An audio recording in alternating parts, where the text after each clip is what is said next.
सो मेरे प्यारे बच्चों, आज का डिस्कशन स्टार्ट करते हैं नेल्सन मंडेला जी के कोट के साथ। नेल्सन मंडेला कहते हैं, sports has the power to change the world, it has the power to inspire, it has the power to unite people in a way that little else does. तो देखो मेरे प्यारे बच्चों, ये जो कोट है नेल्सन मंडेला जी का, ये सिंपल चीज़ कहता है एक बात क्या, कि जो हमारा स्पोर्ट्स है, जो हमारे खेल होते हैं, इतनी इसमें पावर होती है कि पूरे वर्ल्ड को यूनाइट कर सकता है, इंस्पायर कर सकता है, लोगों को लाइफ में कुछ बड़ा अचीव करें और लोगों को यूनाइट कर सकता है। तो डिवीज़न जो होती है उसको भी जो है उसको भी फिल कर सकता है हमारा ये स्पोर्ट्स। और इस चीज़ को हमने भी फील करा है अपनी पर्सनल लाइफ में during the match of India and Pakistan. जब इंडिया और पाकिस्तान का मैच होता है तो कोई भी जो है, ना तो राजपूत होता है, ना ही कोई कुम्हार होता है, ना ही कोई जाट होता है, ना कोई XYZ होता है, सब कौन होते हैं? सब इंडियन होते हैं। तो वो जो इंडिया की एक यूनाइटेड फीलिंग है, ठीक है, वो कौन लेके आता है? ये हमारा क्रिकेट मैच, जो कि एक स्पोर्ट्स है। यही चीज़ हमारे नेल्सन मंडेला जी कहते हैं यूनाइट पीपल करता है। क्या चीज़? स्पोर्ट्स। तो इतनी पावर है स्पोर्ट्स के अंदर, तो इसको थोड़ा समझना तो पड़ेगा ही, क्योंकि ऐसे टॉपिक भी हमारे जो है CPF एग्जाम में पूछे जाते हैं स्पोर्ट्स से रिलेटेड। तो यही है हमारा ओलंपिक ड्रीम। क्योंकि आज के द हिंदू एडिटोरियल के अंदर 2-3 एडिटोरियल्स आए थे, जिसमें से 2 काम के थे। एक जो था वो ऑलरेडी जो उसमें पॉइंट थे, गवर्नर वाला जो था, वो ऑलरेडी जो पॉइंट थे हमने डिस्कस कर लिए थे, तो वापस उसी पॉइंट्स को डिस्कस करने का कोई मतलब नहीं है। दूसरा ये टॉपिक था हमारा ओलंपिक ड्रीम, इसको आज डिस्कस करते हैं, एक नया डायमेंशन ऐड करते हैं। और पहली बार शायद है कि हम जो है ये ओलंपिक ड्रीम या कह लीजिए कोई स्पोर्ट्स का टॉपिक हम डिस्कस कर रहे हैं। और UPSC में पूछा भी गया है हमारे स्पोर्ट्स का, तो हमारे UPSC CAPF के लिए डेफिनेटली इंपॉर्टेंट है। तो चलो इसको तो डिस्कस करेंगे ही करेंगे। अपना उद्देश्य क्या है मेरे प्यारे बच्चों? बोलो एक बार।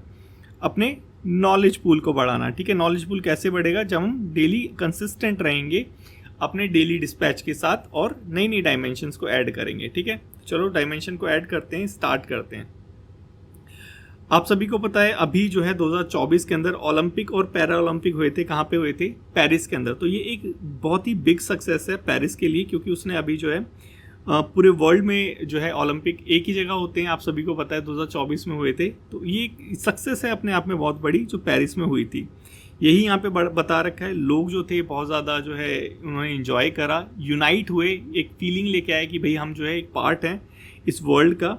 ये सारी चीज़ें हुई जैसे हमारे नेल्सन मंडेला जी ने बोली थी, वो भी इंडिया ने भी यहाँ पे अपनी एक अहम भूमिका निभाई। इस चीज़ को समझेंगे थोड़ा सा, क्योंकि ये सारी चीज़ जो है इंडिया ओरिएंटेड हम डिस्कस करें तो ज़्यादा अच्छा रहेगा।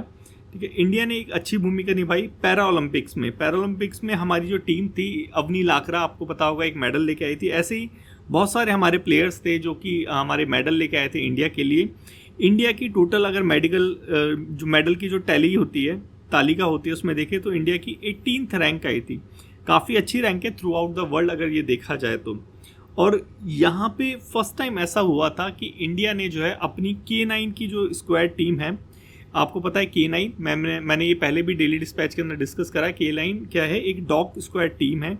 उसको कहीं ना कहीं पेरिस में जब ये स्पोर्ट्स हुए थे तो वहाँ की सिक्योरिटी में लगाया था। तो यहाँ पे आपको एक कोलैबोरेशन भी देखने को मिल रहा होगा, किसका? इंडिया और फ्रांस का। तो ये क्या काम कर रहा है? किसका काम कर रहा है? यूनाइट का काम कर रहा है। किसके बीच में? 2 कंट्री के बीच में। कर कौन रहा है? हमारा स्पोर्ट्स। यही चीज़ हमारे नेल्सन मंडेला जी बोलना चाहते थे। इंडिया ने जब वहाँ पे ओलंपिक हो रहा था फ्रांस के अंदर, पेरिस के अंदर, अपना फर्स्ट हॉस्पिटैलिटी सेंटर भी लगाया था इंडिया हाउस के नाम से, जो वहाँ पे इंडियन इंटरनेशनल टूरिस्ट आए थे उनकी हेल्प के लिए। तो देखो इंडिया ने भी काफ़ी अच्छा जो रोल है वो प्ले किया है ड्यूरिंग 2024 ओलंपिक। ठीक है, तो ये चीज़ यहाँ पे बता रही है। अब ओलंपिक हुए हैं, गेम हुआ है, तो इसका मतलब ये हुआ होगा कि एनवायरनमेंट को डैमेज भी होगा, यही हम जनरली सोचते हैं। लेकिन 2024 का जो हमारा पेरिस था, ये बहुत ज़्यादा एनवायरमेंटल फ्रेंडली जो था ओलंपिक गेम था। इसने कंपैरेटिवली जब 2012 लंदन में हुए थे ओलंपिक, 2016 रियो में हुए थे ओलंपिक, उसके कंपैरेटिवली 54% जो कम एमिशन जो है कार्बन का यहाँ पे एमिट हुआ। तो मतलब कार्बन का जो एमिशन होता था उसको भी रिड्यूस करा किसने? हमारे ओलंपिक ने।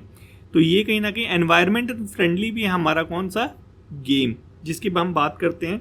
और इस गेम ने, जैसे हमने देखा था, इंक्लूसिविटी भी लेके आता है, तो वही लेके आया, जेंडर पैरिटी लेके आया। मैन और जो वुमेन एथलीट्स हैं, दोनों ने इक्वली पार्टिसिपेट करा।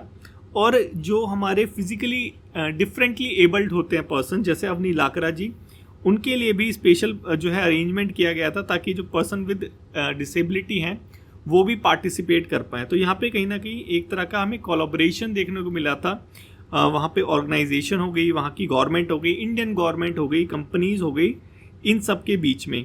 तो यहाँ पे एक चीज़ दिख रही है क्या कि ये जो है पूरे वर्ल्ड को यूनाइट कर रही है। दिख रही है आपको या नहीं दिख रही? जैसे हमारे नेल्सन मंडेला जी ने बोला था, it has the power to change the world. तो power to change the world यहाँ पे हमें दिखाई दे रहा है कि जो हमारा स्पोर्ट्स है कैसे कोलैबोरेट करवा रहा है डिफरेंट ऑर्गेनाइजेशंस के बीच में।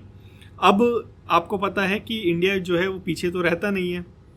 अब फ्रांस में जो है ओलंपिक हुए हैं और इंडिया ने जो भागीदारी निभाई है, कुछ तो मोटिव होगा। मोटिव ये क्या कि इंडिया प्लान कर रहा है 2036 का ओलंपिक जो है सेलिब्रेट करने का।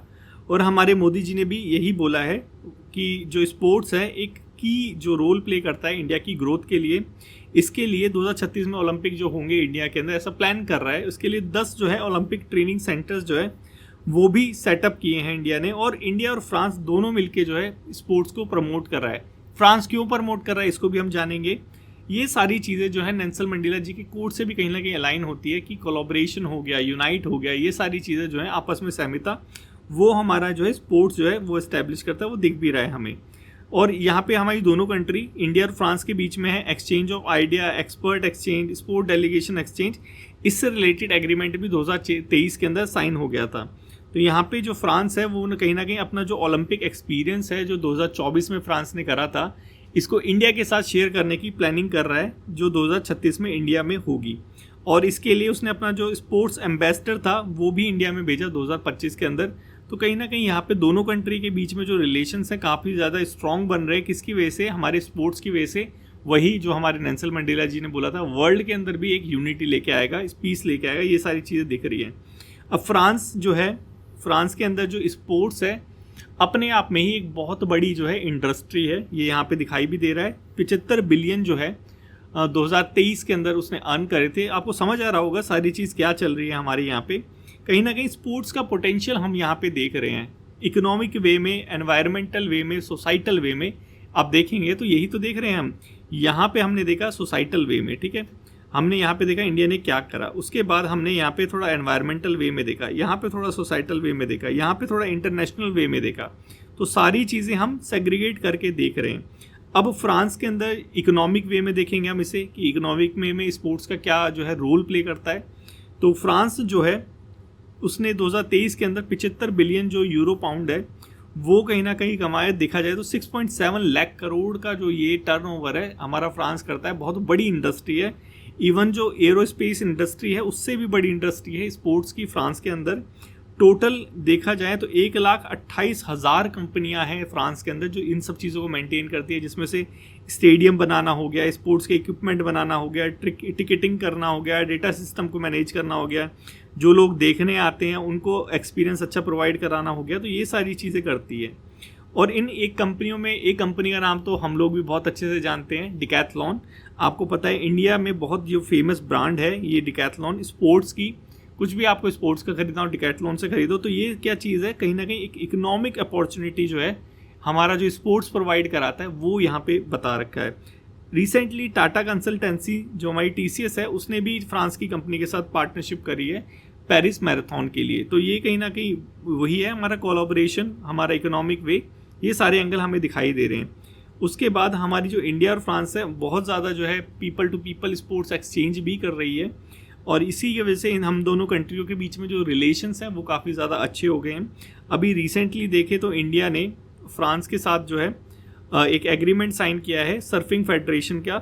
यहाँ पे बेसिकली जो हमारे इंडिया के सफ़रर होंगे, सर्फरर मतलब वो जो समुद्र की लहरों के बीच ऊपर जो वो करते हैं, सर्फिंग करते हैं, वो सारी चीज़, तो उसके अंदर इंडिया ने पार्टिसिपेट करा है।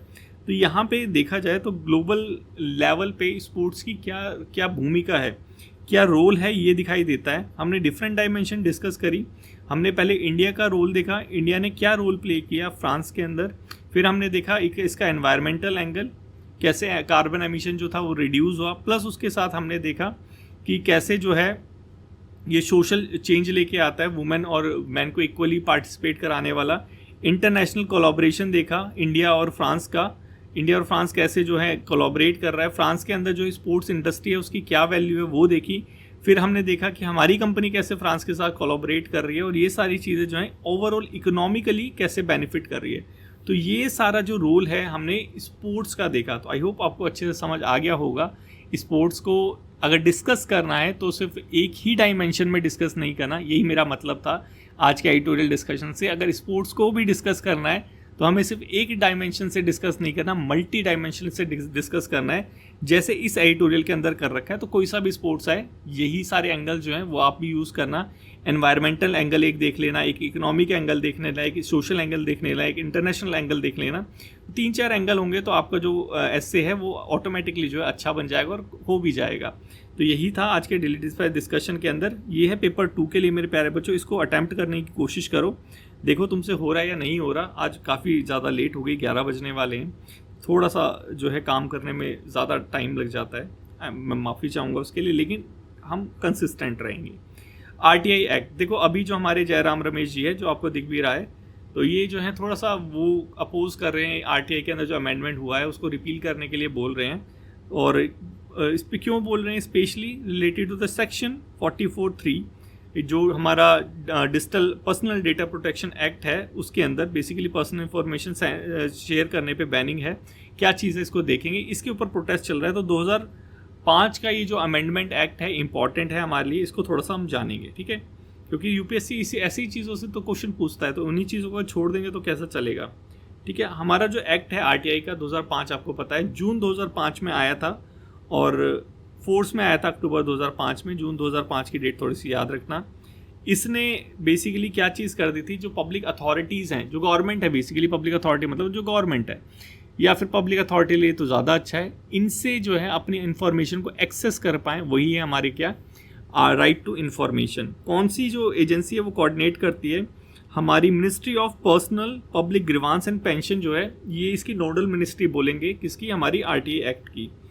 ठीक है, इस RTI एक्ट में अगर बैकग्राउंड थोड़ा सा देखें तो पता चलेगा कि हमने जो इंटरनेशनल हमारी कमिटमेंट्स थी उसको पूरा करने के लिए हम RTI एक्ट लेके आए थे। क्या कमिटमेंट्स थी हमारी? Universal declaration of human right, international covenant of civil and political rights, international covenant on economic, social and cultural rights. तो ये हमारे कुछ इंटरनेशनल कमिटमेंट्स थी जिसको पूरा करने के लिए हम ये लेके आए RTI एक्ट। लेकिन जब RTI एक्ट आया था तो स्टार्टिंग से ये तो RTI एक्ट तो था नहीं 2005 में, उससे पहले इसे फ्रीडम ऑफ इंफॉर्मेशन एक्ट 2002 के नाम से जाना जाता था, जिसको फिर बाद में हमने RTI एक्ट 2005 कर दिया। तो मतलब हमने रिप्लेस कर दिया उस एक्ट को। उसके बाद देखिए तो हमारे एक Ram Narayan versus union Uttar Pradesh government, इनकी एक जजमेंट थी जिसमें सुप्रीम कोर्ट ने इस जजमेंट राम नारायण वाले केस में बोला कि जो हमारा राइट टू इन्फॉर्मेशन है ये आर्टिकल 19 के अंदर फंडामेंटल राइट्स है। तो ये भी इम्पॉर्टेंट है। और ऐसी ही स्टेटमेंट अगर आपको पता हो, प्रीवियस ईयर का पेपर ज़रा सा भी एनालाइज कराओ तो आपको पता होगा कि ऐसे ही स्टेटमेंट जो है वो हमसे पूछता है। की प्रोविज़न थोड़ा सा देख लेते हैं।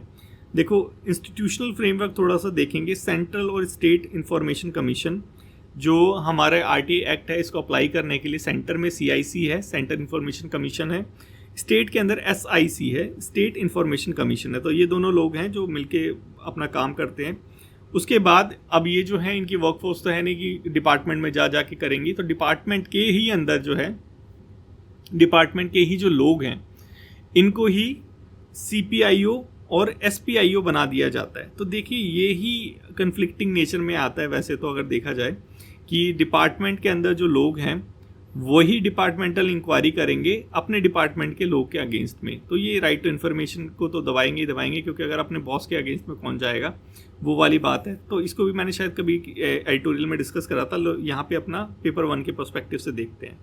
तो डिपार्टमेंट के अंदर जो ऑफिसर डिटेल करते हैं उसे हम कहते हैं CPIO, central public information officer, central government का एम्प्लॉय होता है। और स्टेट में स्टेट PIO। तो जब आप देखेंगे तो आप जब असिस्टेंट कमांडेंट बनेंगे तो आपको बना दिया जाएगा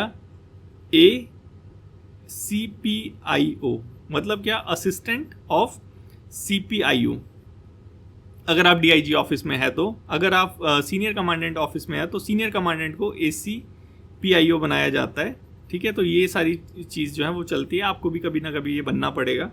तो ये चीज़ है क्या इसका इंस्टीट्यूशनल फ्रेमवर्क। राइट्स किसको प्रोवाइड किए जाते हैं? जो जितने भी सिटीजन्स हैं वो पब्लिक अथॉरिटी से कुछ भी इंफॉर्मेशन जो है उनसे रिलेटेड वो मांग सकते हैं सेक्शन 4 के अंदर। ठीक है, पब्लिक अथॉरिटी कौन होती है? ये कभी कभी क्वेश्चन आ जाता है कि पब्लिक अथॉरिटी की डेफिनेशन में कौन कौन आते हैं। वो सारे लोग जो गवर्नमेंट से पैसा लेते हैं, ठीक है, ये चीज़ थोड़ा सा याद रखना। ओन्ड हो गया, कंट्रोल हो गया, और सब्सटेंशियली फाइनेंस। तो सब्सटेंशियली फाइनेंस की डेफिनेशन के अंदर हमारे जो एनजीओज हैं वो भी आ जाते हैं, तो उनको भी हम क्या कहेंगे, एक पब्लिक अथॉरिटी है, ठीक है। एग्जाम्पशंस दे रखा है किसी को, सेक्शन 8 के अंदर जो है सर्टेन इन्फॉर्मेशन है जिसको प्रोवाइड कराने से जो है एग्जाम्पशन दे रखा है, ये इन्फोग्राफी डालना भूल गया। उसके बाद हमारी जो कुछ सेंट्रल गवर्नमेंट की जो हमारे खुफिया जो विभाग हैं उनको भी एग्जाम्पशन दे रखा है, जैसे हमारा NIA हो गया, जैसे हमारा IB हो गया, जैसे हमारा रॉ हो गया, इन सबको एग्जाम्प्ट किया गया है किसके अंदर, RTI एक्ट के अंदर, नहीं तो फिर इन्हीं की इन्फॉर्मेशन मांग के तंग कर देंगे। जुरिडिक्शंस देखा जाए तो जो लोअर कोर्ट हैं इनकी जो रिट्स वगैरह ये काम नहीं करती, यहाँ पे सिर्फ हमारा हाई कोर्ट और सुप्रीम कोर्ट है जिनकी रिट्स काम करती है। उसके बाद पेनल्टी देखी जाए तो पेनल्टी है, बिल्कुल है, टाइम फ्रेमवर्क है। लेट्स से आप अगर जो है RTA लगाते हैं और RTA 48 दिनों के अंदर नहीं आती तो पेनल्टी है, और अगर ज़िंदगी और मौत का सवाल हो या बोल लीजिए लाइफ और लिबर्टी का सवाल हो तो 30 दिनों के अंदर वो इन्फॉर्मेशन मिलनी चाहिए, अगर नहीं मिलती तो पेनल्टी लगेगी, ठीक है। अपील कर सकते हैं हम, नेक्स्ट जो हमारा PIO है उसको, ठीक है, ऐसे करके PIO हो गया। फिर उसके बाद जो है, फिर उसके बाद हमारा वो होता है CI जो सेंट्रल इंफॉर्मेशन कमिश्नर। अब इसमें अमेंडमेंट की गई है बहुत बार, जो लास्ट अमेंडमेंट हुई है वो 2023 के अंदर digital personal data protection act, जिसके लिए राम रमेश जी जो है थोड़ा सा प्रोटेस्ट कर रहे हैं। इसके अंदर हुआ क्या है, कुछ पर्सनल इंफॉर्मेशन जो है उसको डिस्क्लोज करने से एग्जाम्प्ट किया गया है section 81J of RTA act, ठीक है। तो ये मेन इशू में चल रहा है, हमने RTA एक्ट का काफ़ी सारा जो है डिस्कस कर लिया, कभी आ जाता है तो इससे बाहर तो आई होप कि आएगा नहीं, तो इसको थोड़ा सा मेरे प्यारे बच्चों रिवाइज कर लेना। क्वेश्चन नंबर 1 है, ट्राई करो एटलीस्ट लिखने का कमेंट बॉक्स में, इतना तो कष्ट कर ही लो, आपके सर आपके लिए इतना कष्ट करते हैं, तो आप भी थोड़ा सा जो है हाथ उठाई लो और जो है कमेंट बॉक्स में थोड़ा कमेंट कर ही दो क्या आंसर है इसका, ठीक है। कल तो मैं डिस्कस कर ही लूँगा। आकी में ये क्या चीज़ है, हम दूसरी बार डिस्कस कर रहे हैं इस चीज़ को, इंपॉर्टेंट है, बार बार न्यूज़ में आ रही है इसलिए। आकी में की फुल फॉर्म पहले ही पता होनी चाहिए, अफ्रीका इंडिया की मरीटाइम एंगेजमेंट, ठीक है। मल्टीलैटरल नवल एक्सरसाइज है, कहाँ पे हुई है, तंजानिया के दरअसलाम पोर्ट पे, ठीक है, इतना याद रखना। पार्टिसिपेंट्स कौन थे, को होस्ट थी हमारी इंडिया और तंजानिया की कहाँ हुई है, दरअसलाम में हुई है, ठीक है। अदर पार्टिसिपेटिंग कंट्री कौन कौन सी, बहुत सारी थी, इसमें देखो मेन कोई USA वगैरह है, USA नहीं है तो देखो 3-4 कंट्री को मेनली आप सीख करा करो, कोई भी एक्सरसाइज वगैरह होती है। देखो USA है, चाइना है, रशिया है, ठीक है, उसके बाद हमारा पाकिस्तान है, ठीक है, नेबरिंग कंट्री में। अगर ये नहीं है तो बस उसके बाद फिर ज़्यादा ढूंढने की ज़रूरत नहीं है, ये सारे लोग इसके अंदर नहीं है। तो देखा जाए तो ये कहीं ना कहीं इंडियन ओशन के अंदर जो आइलैंड्स हैं वो कंट्रियां हैं यहाँ पे, ठीक है, यही चीज़ है। इंडिया की इन्वॉल्वमेंट कैसी थी, अब मरी टाइम था तो कौन कौन सी चीज़ें गई थी, हमारा शून्या गया था, INS चेन्नई गया था, डेस्ट्रॉयर कावेरी केसरी गया था, तो ये सारे हमारे वो गए थे जो INS है। थोड़ा सा इसके बारे में थोड़ा सा ध्यान में रहना चाहिए, ज़्यादा इतना याद भी नहीं रखना इसको। की एम क्या है, कोलैबोरेशन हो गया, इंटरऑपरेबिलिटी हो गया, कंबाइन, ये सारी चीज़ें कॉमन ही रहती है वैसे मोरलेस। ये जो एक्सरसाइज हुई है ये हमारे कौन से विज़न के साथ अलाइन है, महासागर विज़न, ठीक है, ये थोड़ा सा याद रखने वाली बात है कि हमारे प्राइम मिनिस्टर मोदी का एक विज़न है महासागर विज़न, उसके साथ हमारी जो अभी IK में जो है ये एक्सरसाइज हुई है ये अलाइन है, ठीक है। क्वेश्चन नंबर ये 2 है मेरे प्यारे बच्चों, कमेंट बॉक्स में कमेंट करो, देखो आता है नहीं आता। नेक्स्ट है हमारा ये due system, M2A due system, बहुत ज़्यादा जो है मिलिटरीली इंडिया एडवांस कर रहा है, आए दिन जो है न्यूज़पेपर में आता रहता है, कुछ ना कुछ नई टेक्नोलॉजी हम लेके आते हैं। तो ये क्या चीज़ है, ये कोई भी हमारे यहाँ पे मिसाइल आएगा, कोई भी ड्रोन आएगा, कोई भी स्मॉलर प्रोजेक्टाइल्स आएगा, ठीक है। इंपॉर्टेंट है क्योंकि इंडिया अगर वर्ल्ड ओवर जो देखें क्या हालात चल रहे हैं उसको देख के ये चीज़ इंपॉर्टेंट है हमारे लिए।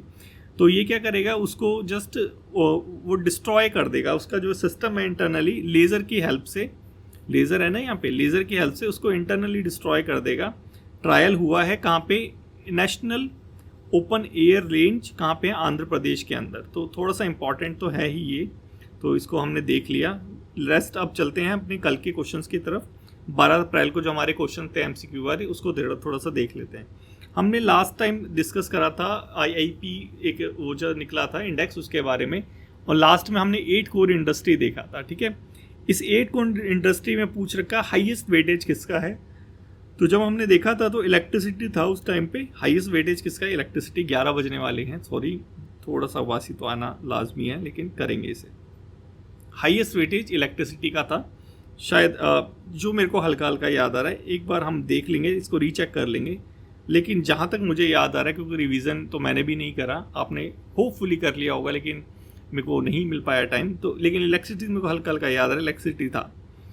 नेक्स्ट हमने गर्व देखा था। गर्व तो हमने देखा था ऐसे करके एक मिसाइल सी जा रही थी और 2 उसमें पंख लगे हुए थे, याद होगा। ऐसी चीज़ें तो याद रखने वाली होती है, और क्या याद रखने वाला होता है। तो वो क्या था, हमारा बॉम्ब था, ना कि ये नवल क्रूज था, ना कि ये एंटी सैटेलाइट वेपन था, ये ब्लास्टिंग मिसाइल भी नहीं थी, हमारा एक बॉम्ब था जो S-30 MKI फाइटर जेट से छोड़ा गया था। तो इसका आंसर हो गया हमारा बी। पहले का थोड़ा सा चेक करना पड़ेगा, एक बार चेक कर लेते हैं बी इसका क्या आंसर है क्या नहीं है। आज हमारी 14 हो गई, 12 तारीख में ये मिलेगा हमें, 12 अप्रैल। यही था हमारा क्लाइमेट चेंज वाला कल का था ना, थोड़ा इसको देख लेते हैं। मैंने इलेक्ट्रिसिटी बोला था, ये था गर्व हो गया हमारा, ये हमारा 20, देखो ये हमारा इलेक्ट्रिसिटी, ये हाईएस्ट परसेंटेज इसका है इलेक्ट्रिसिटी का। उसके बाद स्टील का आता है, फिर उसके बाद हमारा 17 के बाद आता है रिफाइनरी प्रोडक्ट का। वैसे सबसे ज़्यादा रिफाइनरी प्रोडक्ट का है, लेकिन रिफाइनरी प्रोडक्ट इसमें दिया नहीं है, 28% है। उसके बाद जो है हमारा इलेक्ट्रिसिटी का ही आता है, तो हमारा आंसर सही है मोरलेस इलेक्ट्रिसिटी। ठीक है, तो बस इतना ही था आज की डिस्कशन में मेरे प्यारे बच्चों। आई होप आपको समझ आ गया होगा। अगर आ गया हो समझ तो लाइक शेयर और कमेंट करना मत भूलना, और थोड़ा सा लाइक कर दो please. Thank you so much. अगर लाइक करोगे तो मैं सुबह जल्दी उठ के जो है आपके लिए एडिटोरियल बनाया करूँगा। तो अगर सुबह चाहिए तो ज़्यादा से ज़्यादा लाइक करो। Thank you so much for today's discussion. Take care.